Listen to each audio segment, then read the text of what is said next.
Welcome back, one and all, here to the NACL Spring Split. We're in day number 2 of week 1, and now we get our first 3-game series, and it's between Cincinnati Fear and Mirage Alliance. I'm Mazel, I'm joined by Cubby, and now we finally get to see what exactly happens with the Fearless portion of this, as we have a ton of champions that are going to be gone, and we're looking at a very, very dominant victory from Fear in game 2. Yeah, it feels like each of these games are pretty one-sided. Like Mirage Alliance had the level 1 in the first game, and then Fear just kind of were able to topple Mirage Alliance easy in that one. Like the Mirage Alliance comp, like they need to find one-shots, and they were never really in the state to find one-shots against a Seraphine Karma. So he got pretty out of control pretty fast, as you just so happen to have matching glasses to what is in the emote. You know, I went to China. I got to see Uzi. I got some Uzi glasses. This is looking real fresh. I gotta say, that's like the craziest thing I've seen someone just like pull out. Just like, I didn't know what emote was like popping up, and then I see the emote, I just see the same glasses on Mazel's face. Like, how the hell does that work? Same one. All right, I do want to talk a little bit about how we're going into game 3. Trundle had been the biggest pick, it felt like, no longer available. Senna, also a big pick, no longer available. What are we looking at for the adaptation? Is this where the one trick start coming out? Is this where the Chad Rengar makes its face known? I don't know. I think at this point, like, it's funny. Like, I look at mid, it's like we're running out of, like, we had RGS play Corki and Azir, and then Toasty played, like, 2 champs that can attack it, like a Kawa Yone. I'm like, God, like, you have to play, like, Yasuo versus Syndra now or, like, something? Like, if you're, like, going to play the same thing? Like, who knows, you know? I don't know. Like for me, like this is a process where I'm kind of learning with everyone else. I think that Fearless Drafts it adds a fun wrinkle. I think that there are still like a lot of champions obviously in the game and available that are good. But yeah, like a lot of those top tier ones are off, and I am really interested to see like what ends up happening. As I think like Xin Zhao, well, Will picked it. Like, is that something now that you look to deny from Chad? Like, is that a guaranteed ban now for Mirage Alliance? I don't know. It's gonna be interesting. It is going to be interesting. Well, we are ready and raring to go to figure out which one of these teams is going to take their first victory of the season. Again, single round robin. Every best of 3 matters. We've got the draft ready to go, and it will be the same sides, I believe, yet again. Oh, wow. We don't have the sides there right now, but I believe if I saw the picture earlier, it is the same size. Well, hold on. Who played swapped, Azir? Okay, cool. Who played Azir? Yeah, that's how we figured out, you know? There, it Azir works. was played by RGS, so Mirage Alliance, therefore, is on blue, or else, you know, we're not wasting any bans. It's a series deduction, you know? We're results-based analysis. We did get the Emilio that is consistently banned so far in the series, and the flexibility that provides warrants that, it feels like. I mean, we're seeing it be a really dominant pick or first pick. Like, a lot of teams, like, if Emilio's taken, then you're taking Lucian Nami like into a Aphelios Milio, which I prefer the Aphelios Milio side. Also, like if you don't want to deny Lucian, then you just have to deal with Lucian Milio. That's a pain in the butt. So I think we're seeing Milio really rise in that priority in terms of being banned, especially on red side, as that is one of the openers that we have seen a lot of teams go for. And then some of the usual suspects as well. Ashe taken off the table, and now okay, Seraphine denied from Fear from Mirage Alliance. This leaves something like a Callista up. I'm wondering if Prismal is willing to play that Callista here, Mazel. Or does Lens bring it back from last year? It could be. Could be. We'll see. We do have a lot of power picks still on the table. The Orianna does come out. This brings up thoughts of Nocturne has been nowhere seen in the bans. The Orianna Nocturne combo is still ridiculously strong, and we saw it like 100% ban rate in the LCS. So I'm very excited to see if that's going to continue to be it, or does Fear try to find a way to upend that? It was so strong. The interaction was banned in LPL for a while, Mazel. It's crazy. Yeah. You know, who knows how strong the fact that you can ult off of 3 screens away.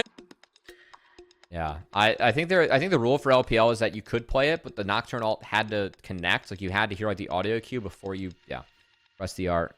That point, you're just not doing it right. Like if you have one moment that goes wrong, it's could end very badly. Now this is bold.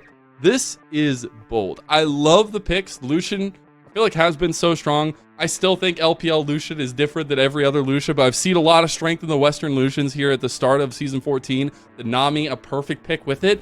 The biggest question though, the lack of range. You do have that instant poke if somebody's not thinking about it, but now you give Mirage Alliance a ton of options to pull down that bottom lane and find a way to upend it. I mean, God, Nocturne Vi look damn good right now for Mirage Alliance. Like, They really do. Yeah, you want to play Vi and Illusion, man? That sounds great to me. As we'll see if that is what Chad ends up pulling out. Yep, who could have seen that one coming? Hey, shocker. Fearless Draft continues. You have to make some choices, and I will say the one choice, like some of the answers that we do see into Lucian Nami, like Aphelios Lulu.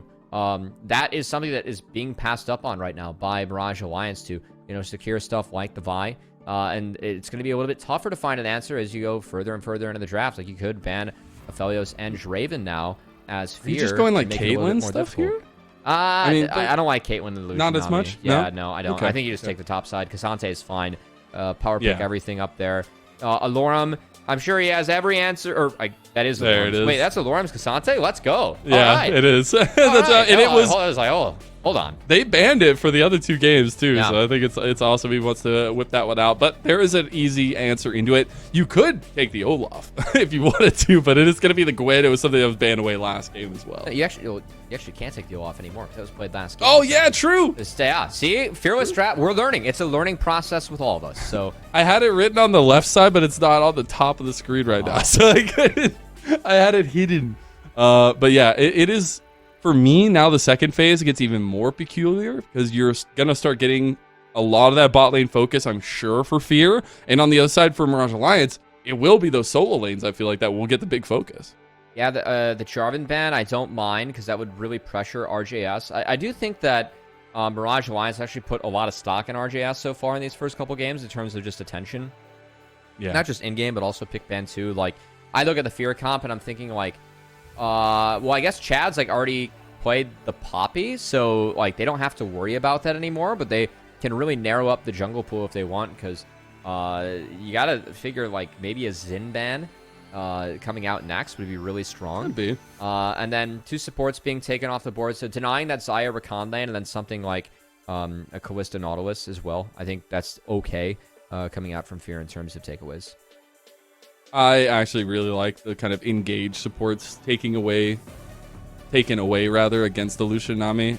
There's still tons of options for that, but I think taking away the Nautilus or Rakan is a good start. Also, you deny a little bit of that synergy with the Xayah. I still think Xayah is actually not too bad here, but we'll see especially what Fear want to grab. They have the counter pick available for them, but the solo lane's already chosen, so it's a little bit wonky in that situation. But very excited to see kind of what they want to round out the comp, because they need some stability now, it feels like, and especially coming from the jungle.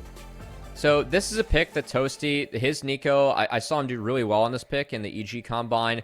I think that for me, Toasty, flanks, man. It's funny because when I talked with Toasty, actually, he said that one of the people that he was closer with in the space is actually Shochi, and that Shochi has been of help to him before he even landed in this position.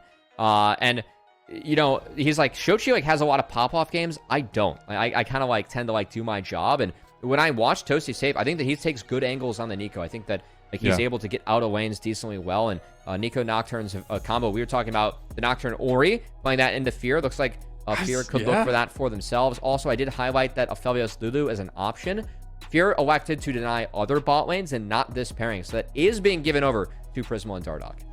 And I think that's pretty good, right? Like, this bot lane, yes, there's some variation of chaos that can happen down there, but I expect it to be pretty stabilized down there, and for it to be a big impact once we get to the objectives, once we get to those big fights. And that feels like what we've been kind of skirting around the bush for both these 2 teams in the previous. Like, we've had very heavily focused team fight compositions, but now it is all eyes on Chad versus Will, because that feels like it has been the deciding momentum factor for both games already, and it was on the Trundles. Yeah, in a sense, like, it was like a big jungle advantage opened up by Will in game 1. He had 2 camps before Chad had a single one, right? That was really big for the Trundle. And then the Trundle game 2 for Chad, he ended up splitting the map. And I think that he really went out on that matchup when he was able to re-invade and take away Will's top side again. Not the second spawner Raptors, but the third one. He took the 3rd and 4th, and that was really big for Chad on that Trundle. Not to mention that big play, like everyone from Mirage Alliance TP'd bot, and then Chad's like, I'm just gonna take 3 points for myself because we have 6 grubs. No big deal. First turret too. Yeah, so I mean that's something else like to look out for. I mean, that in the last game, taking grubs was really significant for blue side, for Fear, for Chad, as that got him 6 while Will was still level 4. I'm wondering if we see that be used again here by either one of our junglers to try and get advantage and make sure that they can make the most out of their level 6, as both Vi and Nocturne have very powerful level 6s. Level 6 is the target now, but game 3 is where we're at. It is Mirage Alliance versus Fear. And it's a game 3 for all the marbles. We get Mirage Alliance going for another level 1. We'll be spotted out by Daption. Free money right there. Going over to Dardog, so you get a little bit of extra gold. That's the confidence booster. They just go all in now, level 1. I don't know. I find this interesting. Like, this does enable Fear to actually get some scouting done on this side. And do we see... This would be something that would be really just so Chad of Chad Mazel. Remember game 1. Think back to game 1. Him and Philip tried to late invade the top side to get the blue buff. It failed. He lost smite. He had to go back. I think they know. Oh, no. Oh, this is... Oh, no. Oh, no. Will, my sweet summer child. He does not have to burn anything. Didn't have to flash, but he will be fully pressed out of his jungle. And here we go. Chad, he's doing what Will did to him in game 1. As he is going to deny that blue buff and get a nice start to him in the jungle. Will having to start the Q that will slow down Vi's clear speed quite a bit as well. As Will's currently working on that red buff, and I expect Will to end up being quite behind in the back half of this clear. So yet another successful split map here for Chad. Really, really well done. And a guy who's trying to make his name known as best as possible for Chad. That's very, very close. Chad obviously won a little bit of, maybe not revenge, but some ups on Mirage Alliance, the team he helped get to the promotion, or actually win promotion, and big ups to him for the performances he had there. But I've really liked the headspace he's had coming into this year, but also this game particularly. And I think you always have to be contesting Will at any time you can, and this is a great start for it. But you have to continue that, right? Because Will be a big factor. The level 6, the cease and desist, easy lockdowns on some of these squishy members. It's just playing the matchup well. Like, I remember the one meta we had a lot of like Wukong Vi. We would see Wukong's like take red buff and then just go find Vi and fight, because Vi isn't strong until level 3. That's great from Chad. I mean, doing that Nocturne level 1. He's got the lethal tempo. He has the opportunity to all in, and Chad took full advantage of that. As nice trade here from Philip. The cannon was costly for Alorum on the top side. A little bit costly. See how that Cassante matchup's going to pan out a little bit later on. But another big focus I want to have while we get to see Chad and Will go at each other yet again. I actually think, I mean, Will has the priority on bottom side right now and does have the move up from Prismal and Dardog. So they could contest this one. And you have first move from RJS too. I do like what Chad's doing though. Like Will has been taking the blue buff the entire time, so he did drop a bit. I think that they will seed this one. And I think Chad might have overplayed his hand a wee bit, but he was at least waiting to see if he could get help from the team. Like, Will did get a lot lower from doing that blue buff, so I think the thought process there from Chad was okay, but Will at least able to get in that side of the jungle and answer back one of the camps. But Chad will be able to get the rest, so it's still very much a lead for Chad in the jungle. There's Lens. Oh, Lens overextended a little bit. The beautiful flash from Prismal. The cleanse already burned. Prismal, you've got the angle from Chad on the other, for Will on the other side. Chad nowhere to be seen just yet, but is on the back end of the play. Lens does have to burn both summoner spells. Daption also burn the heal, but it's about the same on the other side for Mirage Alliance. Yeah, you can see both junglers had to burn. RJS, yeah, he had to burn flash and TP from the thing off screen. Good catch there, Mazel, but at the moment, all focus on the bot side is Chad. Just kind of forced to hover, make sure that Will can't find the dive because of the advantage that Chad has had in the jungle with the camps. He is up a level on Will, and I think that's going to be enough to deter any attempted play here from Mirage Alliance. So Chad is the one that's on vision right now. They didn't see Will, but Will has completed his back. Both bot lanes still playing pretty aggressively down here. Lens in a little bit of trouble, and that's the lack of range really coming to play. Prismal should be able to get the crash in here. Redeploy back onto the top side of the map for both junglers. All right, so far so good. I think that at the moment things are in decent shape here for Cincy Fear. I just want to see what happens when Nocturne hits 6 and what happens with these grubs. These grubs about to come on the map. In the last game, if people missed it, we did see Chad. He was on blue side. He was able to get both sets of grubs, but that first set of grub, when he got it, he already had Will set behind. He was able to be level 6 when Will was level 4, and I think that had a major impact on the game and really enabled Chad to snowball ahead. As right now, Will, he's actually hit the grubs when he's level 3. This is spotted by Chad, but given how the lanes are going for Mirage Alliance, we had the TP coming in from Toasty a bit late, so RGS had Prio, and Alorum has that top lane shoved up as he just TP'd back as well. So these grubs will go over to Will. Wow. Really good play for Mirage Alliance. And I think Will, this game, has been playing so well around the priority in his lanes. Every time we're seeing him take advantage, it's when he has priority from mid lane or bot lane or top lane. And I think that's something that we alluded to in game number 1 for Will that hasn't always been the case. A lot of times he just goes for it, but now you're seeing that kind of spatial awareness on the team, and it's working out pretty well. Yeah, you can't really put level 1 on him too much. I mean, Mirage Alliance did 5-stack bots, so walking in the top side naked like that is a little bit risky.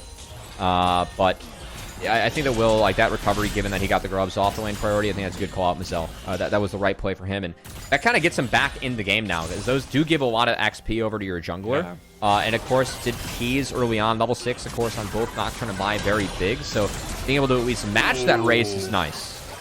Yeah, Lens gets polymorphed at the last second, can't get the rest of the damage down, but you can see the lethality on both sides of the ball here. Chad, I love this. Going again at aggression man. This has literally been just a boxing match all series long, as Dapshin gonna miss the bubble, but does provide a lot of pressure for the bot lane, and maybe even leaning towards Chad over here on this play. Chad gets that somehow, he would have gotten 6. I think Will was able to pick up most of it. Chad does not have 6 yet.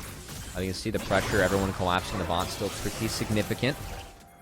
Dapshin's still very low there. Chad walking right back in. No vision for either team in the pit. Will gets the first angle. Prismal has literally no health, though, and that means that Will needs to back away.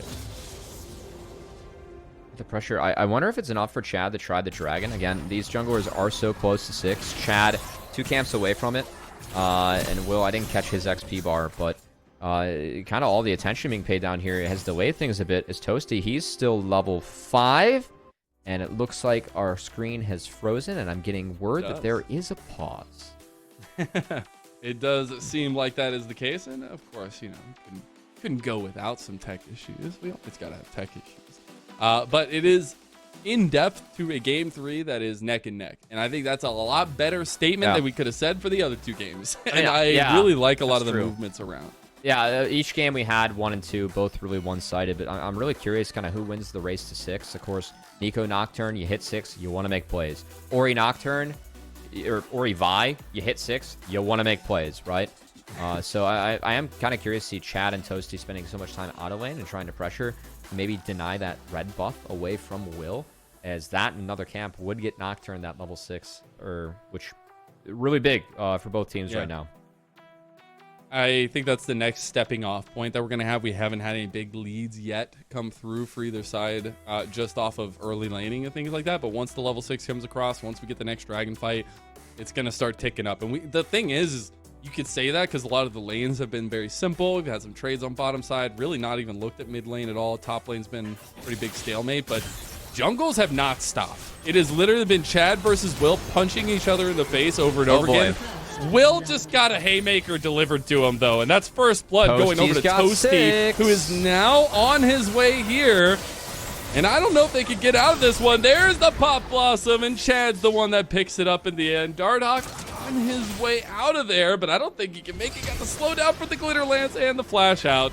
And that's Dardoch's favorite emote of this year. I mean, that's really big here for the side of Cincy Fear. They got the crash, they got the dive. I don't think they can look at the dragon, but that's a nice roam from Toasty using those timers. We gave him credit for that, what we saw from him in this offseason, the Combine, and being strong at that. Now, Philip, speaking of roams, he's just going to come down, pop his R, and get the flash out of RGS. That's well worth it. And now, that's a target that Cincy Fear can look to punish with that Nico Nocturne combo easily with the next set of cooldowns. Yeah, I mean, Toasty's got Flash available, can easily get the roots there. We're going to take a look back at how Will got caught here. I think coming out of yeah, I mean, it was really good for Chad. I just feel like Will wasn't ready. No. But, I mean, they had the R to get back into the game, so. And you can see that Cincy Fear, they had this warded up pretty good, so they were playing with a lot of info. Really like what Chad did there, flashing to catch the Q with the spell shield, making sure that, you know, Will was dead to rights, could not escape, and now as we get back to live, looks like Chad was even able to sneak in there, take away the red buff from Will, and each of our junglers do have that level 6, so we'll have to keep our eyes out on how they use that cooldown. And I want to take some time to highlight Chad a little bit more here. I think it's a guy that people know very well in our scene, and he's kind of gone up and down. But I think seeing his performance in the promotion tournament and the kind of head on his shoulders that he's got, it's a lot more team-driven now as well, trying to perform in the best way he can for the team. But you still see those big brain moments. You still see Chad multiple times in this series using mechanical outplays to make the difference. Yeah, it was fun. When I was catching up with Chad in the offseason, he actually had Toasty as someone that he wanted to play with and he was looking forward to playing with. And a lot of that was because, he remembers his time playing with Ryoma, playing with Pretty, and he was kind of in the learning seat.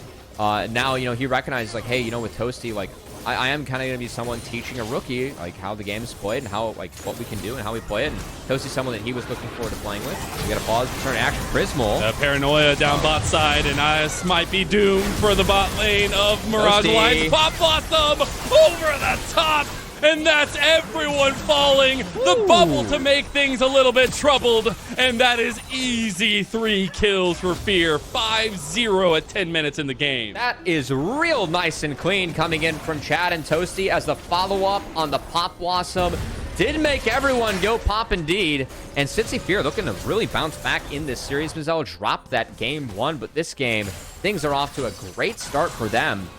You're gonna take another look. I mean, Prismal's trying to go for it. They have the Will ultimate, but once instant paranoia. Yeah, Will can't click on Lens. He can't get back there, so everyone gets stuck here. Toasty able to use that flash, get back in, punish some of the summoners that are down from the last play. Great play from Fear to follow up, and really at the right place at the right time. Yeah, the second that Prismal goes forward, it's just instantly ulted by Chad. I think that's just a heads-up play, good communication there. Will not back down, though. He'll go straight for some more grubbies. So that's going to be pretty big for them. Get a little bit of that catch-up mechanic if he can. Still no big dragon focus so far, even with Fear with a solid lead. And that will be 6 grubs for the blue team, too. So that's is nice if Mirage Alliance can start the push. They do have some scaling, too. Aphelios Lulu, of course, as this game goes on, will get very strong. Orianna as well. So I do think that I didn't really hit on the scaling factor, Mizzell. Fear were a little bit on a timer, and Fear are cashing in, but they have to keep on cashing in. All right, well, I'm going to go to a non-relevant point. What do we call it when you get 6 grubs? Is it Grubageddon? Is it Is it Super Grub? Like, what is there a name for the 6 grub buff? I mean, I'm just going to call it a touchdown, so maybe that's too basic of me, I think it's a little too basic of you. I like Grubageddon. I think it's pretty good. That's fun. We actually, speaking of some new stuff, though, we were talking about grubs. We also did get that experimental Hydra for Chad. Yeah, so the experimental Hexplate on the Nocturne, I was talking about it on the Olaf. This gives Nocturne everything he wants. When you pop the ult, you get bonus attack speed, bonus move speed. Up, you close the gap, get those autos off. Always feels good for the Nocturne, especially when your Q gives you some more AD. Shout out to our observers for the hover as well. And also that ability haste on the ultimate. Also exactly what Nocturne wants, yeah. When are we going to see ADTF build this, man? I'm just waiting for it. I'm ready. I'm ready for it. I want to see Chad and how quickly his ultimate's going to be coming out, because it's already a pretty short cooldown. I would be interested once he gets to the full build. He does start up the dragon now, so a little bit of priority given over to Fear and a lot of control around the map as well. I think I want to zone in on how Mirage Alliance get back into it. I think a lot of picks are the recipe for them. RJS combining with Will, but that just hasn't been the case so far because all the focus has been bot lane. And they do have scaling in the Orianna mid, and that can be decent for them, but I think the other issue for Mirage Alliance is they do have to make stack plays, as they do not win the Gwen Cassante matchup. Alorum's somewhat missed his window to get kills in this matchup. It really is like around 6 trying to put Gwen in. So Philip should be able to take over now, especially now that he has that Rift Maker in the side lane. And it sounds like he can just kind of nullify, but the Gwen will be the one doing the damage and will have the push at this point. That is a difficulty they're going to have to deal with. I love the pretty much full item completions on the side of Fear just because they have a decent advantage now. But it is something where Mirage Alliance can't kind of rest on their laurels. Yes, you were talking about some scaling for RJS, but in all actuality, Will needs to still be contesting Chad, even if, if you get caught out a little bit too far, you're going to be one and done. I think it's still important for Mirage Alliance to stay proactive. Oh, did he count? He didn't count the minions. Oh, wow. Oh, no. Chad in range? Oh, he is. It's too early, baby. Oh, he gets him. No, RJS still in the turret. Tidal wave not going to be enough, and Chad can't get it. Will wants to go in. He wants Chad for himself. He gets bubbled down, and he can't find the kill. And he does. 600 gold shutdown. And Will, he's just obliterating the back line, but then immediately turns around to see what was waiting for him in lens. Both Toasty and Chad go down. Will is the sole sacrifice for Mirage Alliance. I mean, what a turnaround from Mirage Alliance. That was a great setup from Toasty as the minion. We're going to take another look. Of course, surprising RJS, but Dardoch in the right place at the right time was just able to get in range as that wild growth saves RJS. Then the rest of the fight gets wild in the back half. Again, Toasty, nice combo onto the Lulu, but he's not able to actually get back in range to help out so Will ends up getting so much healing out of Toasty, and then with the help of RJS, who pulls that ball back, actually found enough damage to take down Nico and Toasty in the back half. So that was actually really well done by Mirage Alliance. They get a 2-for-1, much needed Mazel, as that mid-jungle duo is something they can use to at least build, I don't know, Fiori combos big. You know, he's trying to use that to get yourself back in the game. And I think that it's really important that Orianna got some more gold there.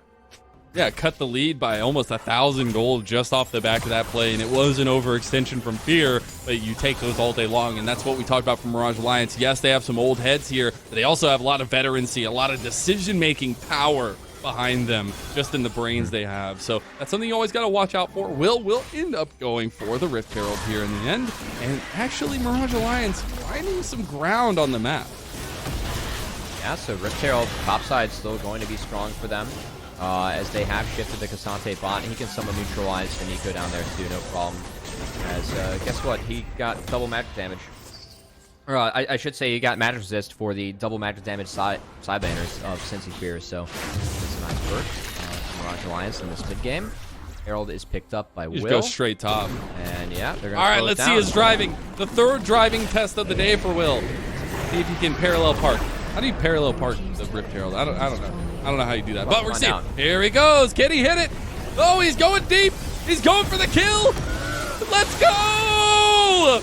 It's the Rift Herald kill. Will picks it up in the end. He didn't even need to go for the turret because now they can fall back to it and pick up even more. And I mean, again, 6-grub team. How quickly Mirage Alliance melts these objectives. It's significant. He should hit the turret here. Gets a big pop. No, Chad's gonna. Oh, he wasn't able to pop it. Wow, that's big. Still gets half health. Shockwave coming down. Chad in some trouble now. The paranoia gets popped in defensiveness. I still think that's a little bit of diciness up here, but there's the culling on the side. RJS gets the wild growth from Dardoch to save the day. Chad no longer has any engage tools. Toasty is the only one that can really find a big engage since he's the only one with the ulti back. That's a really nice series of events there for Mirage Alliance. I also love Alorum shifted up and is able to take this turret for himself too with the help of the 6-grub team.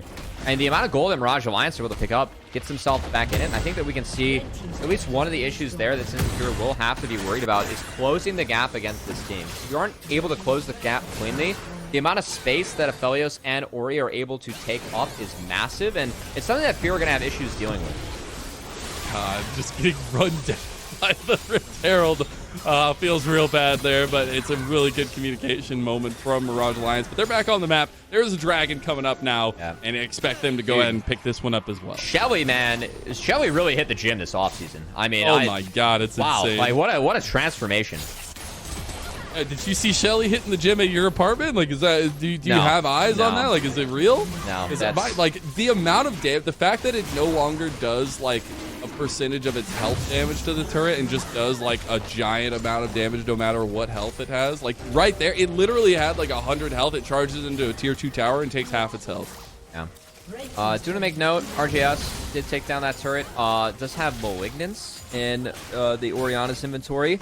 That item, kind of similar to Experimental Hexplate in the sense that it does give you that ultimate ability haste. But this is an item that we've seen Victor and Corki be building, as it does decrease MR whenever you hit that ult. So Ori can't quite abuse it as well as Victor, who has that tick on the ult, or Corki, who is able to apply it with every rocket, but still gives you those Luden stats, or Boss Chapter stats that you want, and just has a little bit of a different, unique passive. So That, and then what I expect to be an Archangels coming in next for RJS will make that Orianna pretty scary at this point of the game. And again, I think that Fear, they have to make that Ori go pop, because if Ori is able to kind of help the Aphelios through the peel, that is a problem duo in the later stages of the game. So I want to see Fear continue to keep their foot on the gas, be a little bit smarter about it. Mirage Alliance play their way back into this game. Oh, yeah. I mean, the gold is dead even almost now, like 400 or 500 gold now, where they were up almost 3K before. And that's where some suspicion starts sneaking into the back of your head. Like, how do we close this one out? And that's what I want to break down next, at least, is Chad has to be a monumental piece. Toasty with the flanks. We haven't seen that in a little while. But once they start getting that going again, that is where trouble starts brewing for Mirage Alliance. Yeah, I think something that is really good about Toasty's gameplay. I know this is his first series in Challengers, but when I was going through his tape from some of the combines that I saw him compete in, he's actually pretty good at finding angles and making sure that he's able to actually initiate team fights. Nico is one of the champions that stood out when it comes to Toasty and the gameplay that I saw, and you might have a chance to see him here as he has flash up. Lens fires it all a little bit wayward. Here we go. That's going to be a Lorem on the back line. Tidal Wave already used. The Paranoia backing everybody off from the side of Fear and Mirage Alliance. Does seem like that was just a defense. That's twice now, though, Chad has had to use a defensive Paranoia. So you're not going to be able to be offensive with that, and I think that gives Mirage Alliance the upper hand here. No, I agree, and I really like how Mirage Alliance are playing this patiently. They got the ults out. They just need to wait. Their team scales. Gold's great for them, and they might actually find a different way to force. They're going to go to the side lane, see if they can find who I assume to be Philip. Oh, they did catch him. Okay. Well, Dardoch is the only one on the other side of the wall. He will have the Glitterland slow down. Chad and Adaption are on their way up here. My God, that Shockwave did a lot of damage. He's trying to heal up, but it doesn't matter. Will ends up claiming to kill Toasty. Toasty's behind him. He doesn't have the angle in because he'll just get turned on, though, as he will be popped out. Pop Blossom, nice. He gets 3 of them, and that's Lens going on a killing spree now. Toasty makes the difference, but can Alorum be the difference maker for Mirage Alliance? You got the Bolt Breaker charged up. That Q3 not going to hit there, and you got some nice little side steps coming out from Fear, who are now chasing down the rest of Mirage Alliance. Not going to find anything in the end, and it is a 2-for-1 in favor of Fear. Really well done by Toasty. Now, burning your TP, flash, and ult like that is a lot invested, but Toasty at least able to turn that around and make sure that Baron wasn't an option for Mirage Alliance. Take another look. Philip gets caught out. They wait out. The Gwen is immune. Once Gwen's no longer immune, you can go in. You can see with the Riftmaker how much healing Philip was able to get in the back half of that. Prism was a nice ult here, but this is where things get a little bit feisty, I would say. As Mirage Alliance, they did use double flash to get out of this, but it was still able to connect. It was triple flash on both carries. So Toasty able to chunk both RJS and take Prismal out of the fight. Darnock fell too, and really nice movement from Toasty there as well to dodge out that empowered Q from the Cassante. Had some terrain, not as much room to work with. He was still able to finagle himself around that. Nice looks there from a brand new player in Challengers League. Exactly. I love it. And that's something you brought up earlier, but looking through all the combines, literally every game he was on Nico, there was 1, 2, 3, 4 moments where it's like, Toasty gets a 5-man Pop Blossom. Like, it's actually insane the amount of angles this guy does find, but he's going to have to continue to do that here. I think an under note for Fear is how well Lens and Daption have actually been playing these team fights. Lens is unkilled on a short-range 80 carry in a fight like this, in a situation where you have the Aphelios, the Shockwaves, a lot of lockdown. They have been playing out of their minds, and I think that's the big undercurrent that's making it lean in Fear's way. This is tough. Mirage Alliance are grouped up here. Fear are not ready to respond. Phillips map TP. Lens talking about him. Pop Blossom comes out of defensive nature. 3 go down, and Chad on top of them all. Toasty is singled out now. Chad's still going in. Philip is now on to Prismal. Prismal has no hope, and Fear have found the angle once again. Alorum gets burned, and a double kill goes to Chad. We'll just try to get the pieces, the scraps that are left on the table, but it's barren in the eyes of Fear. Man, Toasty, another giant Pop Blossom in that fight. The upfront damage from the Nico is so good. And then Philip, that TP was right on top of the Aphelios, so he was able to work with those health bars rather well. Fear ripped through the fight. Now take the Baron, and still going to come back. A little reverse sweep action here in this best of 3. Feeling like some perfectly crisp toast. Like literally the perfect setting on the toaster. Pops out, got the smell all in the kitchen. That's objective, Mazel. We're gonna need some what like grade? Like how dark we talking here? Ooh, how do you like your toast? You know, that's a great question. You know, I would say like I don't know. Toasters have numbers like a 3 out of 10, like a normal toast. But I feel like, you know, Mirage Alliance might be a little bit crispy here after this one. I mean, really nice turn there from Toasty. He finds 3 all on the edge of the Pop Blossom, and Philip is able to shred through. I mean, that's an easy fight when you get a start like that, as Toasty hit all the priority targets within that Pop Blossom. Really well done. And that was the look. I thought it was a decent setup for Mirage Alliance. Like, you're at least going to pull Phillips' TP from that, but Toasty turned that fight on its head, made sure that Mirage Alliance had no way in. Now see what Mirage Alliance can do on the defense. Dragon is on the table, and it looks like this one will go over to Fear. But the biggest problem is, though, there's 3 item spikes now coming up for Toasty and Lens, and the Cyclo Sword there adds a ton of backing damage to the Lucian. RJS does do a lot himself. Nice. My God! Daption almost died to the burn from the item, but now it is still Fear pushing forward with a lot of damage on the turrets. That is what you have to watch out for. Chad sitting in the wings. No, that's really nice from RGS, and that's kind of why I've been talking like. Oh, Philip. He's got to heal. He's got the Pop Blossom on top of him, and a double kill just right off the top for Toasty. This man is having a hell of an entrance to the league, and welcome him all. Yeah, game 1 didn't necessarily go his way, but it's not about how you start, it's about how you finish. And Toasty, he's doing a pretty damn good job of making sure this game finishes in Fear's favor. 3rd Dragon of the game picked up, a 2nd in Fear's pocket. Lens, whoa, that's a nice start on the Prismal, as that chunk is enough to make sure that a tower falls in Fear's favor. Now it's a 7k gold lead in their favor.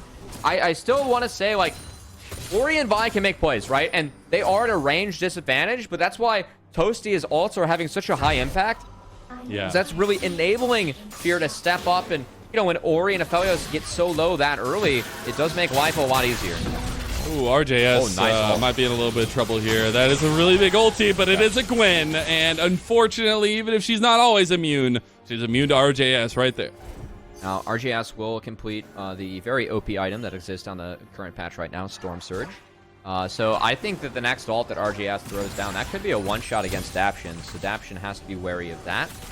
Still sitting deathless here. A nice game for Daption, who... I think this is his return kind of the Challengers League. Yeah, it is. We saw him in Proving Grounds, but never officially on a Challengers League roster. Of course, Daption was a victorious support with University of St. Thomas in C-Law, and an Enchantress one-trick in the past. He's grown from that. He's kind of returning to his roots. Hey, it's okay when the meta is that, okay? But I love to see Daption back. He even made a tweet about coming back for the first time in a long time. And you'll love to see those little personal stories. And I feel like that's what we have a lot of in this series in particular. That's why I'm so happy we've gone to 3 games, even if this one's starting to become a little one-sided, because we have so many incredible comeback stories from a lot of players here, and come-up stories, right? It's so cool that we have kind of these old Challenger Series players that are coming back, making a vengeance here, but they're facing the new guns, at least the majority new guns, it feels like, in Fear in their new roster, and it's just been fisticuffs. And right now, Fear with the decision making has been very powerful. That's how we like our Challengers gameplay, you know? Little room for sloppiness. We'll put it that way. Len's some limit testing. Yeah, there it is. Some limit testing. You might be getting us all ready for CQ as later today, but no MS duty tested here by Fear. That's all they've got. And I will say that one thing about the new season, I don't, like, statistically, I guess it's a little bit harder to end games right now. Like, damage is up, but according to the stats, it's a little bit harder to close out. I'm not necessarily sure as to why, because, like, I look at everything and I'm like, well, Dragon's Souls and Dragon's still pretty damn strong. Like, Baron's the same, you know? It feels like, yes, it's harder to end the game, but if you have a good moment, you can just end the game, like, I mean, yeah, of course you can, like, but it's more so than in the past, right? Where, like, in the past, it took a couple big fights to usually finish, but, like, past 25 minutes now, it feels like because of some of that extra damage, you can really narrow down the base. No, damage is up, and sure, things can for sure get a little bit more snowbally. As nice try there by Lens to try and take away that crab, but that will go to the side of Mirage Alliance as they take down a ward and another. So control over the Baron pit is theirs at the moment. They're going to hit this mid lane. Philip is fixing those side lanes. And, of course, Philip is a menace in the side lanes. He cannot be answered at the moment. So not surprised to see him up there. But we'll have to be wary. One of the big things I like here from Fear's composition is they can do a lot of things while waiting to see what Mirage Alliance does, right? Like, Chad is so far ahead of Will right now because he's always in range of Paranoia, but he can still farm his jungle. Philip, they're going constantly in the side lane, has Ghost, has Jesus. TP. They have the angles here. Ooh, Toasty. Very respectful flash from Toasty. That's a big tool down. Okay, here we go. Tidal wave in the show. They instantly hit the go button. 3 members, actually. That's a Pop Blossom on the 1, and that is just a gold diff and a half, Cubby. Fear have done it. They are closing out their first best of 3 in NACL Spring 2024, and they're doing it in dominant style.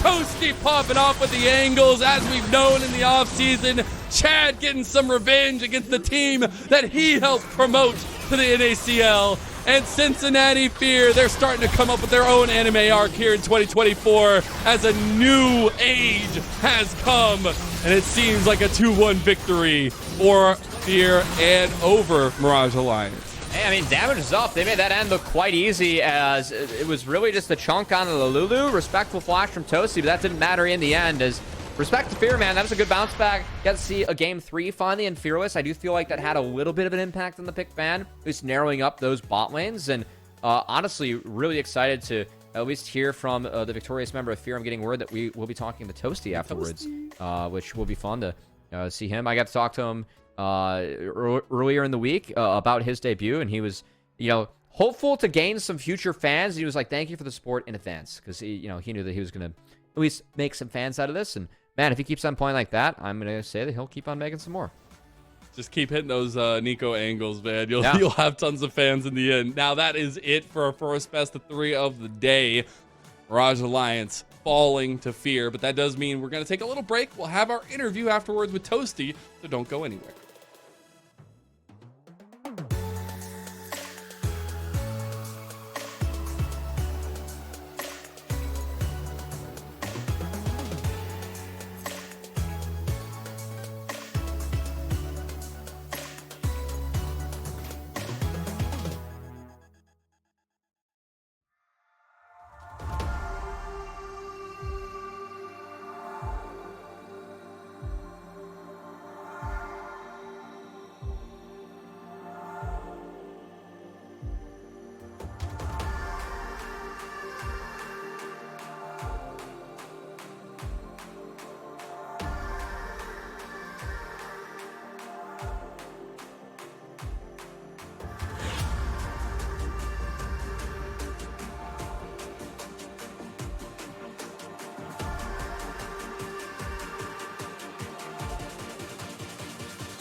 You were able to pull back game 2, game 3. You've been making a name for yourself this offseason, Toasty, through all the combines, through all the incredible plays we actually got to see this offseason from you.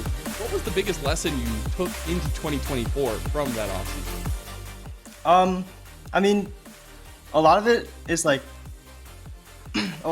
confidence for me. I like learned a lot throughout the off season. So like when I was playing, like I was always questioning myself, like, did I really like belong? And then I mean, as I started playing more and more, and I started talking like a lot of more knowledgeable people, like I like kind of understood that, you know, like I could actually compete against these people and like I can actually win. Yeah, I think we got to see a little bit of that confidence gained in the series itself. We also got to see the Nico again. And I can't count the amount of times that I screamed, Toasty Alex with the 5-man pop blossom at the off season during the combines, and you continue to do that here in 2024. The angles you make with that champion are insane. Are you just built different on it, or is it the champ? I don't know. The champ's kind of OP, and like if you really think about it, it's not that hard. You just press ult, and then you flash, and then you like proto belt. I mean, proto belt on there, you know, just press the buttons in row. Like I think as a player, like I'm able to find like these creative angles, but like, I mean, I don't know. It's just something I was naturally like good at. So I've always been able to. Oh yeah. Oh, you can finish. I thought you were. No. I mean, I was waffling. I'm not gonna lie. You can go. Well, welcome to broadcast. Hey man, the Nico alts are not waffling. Also, I got the chance to catch up with you earlier in the week. We're gonna run that piece a little bit later. As I sat down with you and Sajed, two of the new players I think are promising. We talked about a couple things in there. I don't know if everyone's going to see that, so while we have you, you are actually just, you have the gamer gene. I understand that you have been immortal in Valorant, like since Split 2. And originally, like, we talked about how you were going to be a Valorant pro. So do you actually want to share with the fans kind of here, like, kind of what your journey was? Well, I mean, when Valorant first came out, like, okay, well, before, I played, like, a lot of CSGO. Like, I was, like, DMG, I think, when I was, like, I don't know, like 11 or 12. I was like in middle school or something. So then Valorant came out and I was like, oh, this game's pretty fun. And it's from Riot because like I did grow up playing League of Legends. So I thought it was pretty cool. And then, I mean, I like played in like tier 3. But then once VCT came out, which is like kind of like the pros, I was too young to play. So I ended up like stopped playing as much. And that's when I like first started playing competitive League, and like I started like talking to a lot of people that are like really knowledgeable. So I mean, I just found League like way more fun, you know. But like I kind of had the door like in Valorant open, but like I ended up not going. Okay. Now you don't have very much longer, so I want to ask you: do you have any statements? Do you have any thoughts, feelings to tell Toasty fans for 2024? Do you have anything you want to say? Yeah, I mean, this is going to be a fun split, you know? I think my team's really good, and I think we can go pretty far. So just keep watching. I like it. Just keep watching. Do you have any shout-outs before we let you go? I'd like to shout out my friends watching, my teammates for helping me win, and my mom for not getting mad at me for screaming at the top of my lungs at 9 o'clock. Thank you. I love that. Can we get the comms, please? So somebody get us the comms. I want to hear them. But no, Toasty, I'm sure we'll have many more interviews with you in the future. It is an incredible debut in NACL. Welcome to the league. And nice 2-1, man. To see you more. Thank you. Alrighty, we're gonna take it away from you. We're gonna go ahead and send it off to a small little break while we get ready for our second best of 3 of the day. It's AOE. And it's going to be, oh my goodness, my page is gone. Maryville. Jesus, my page just decided to go blank. Anyways, we'll take a break and we'll be right back.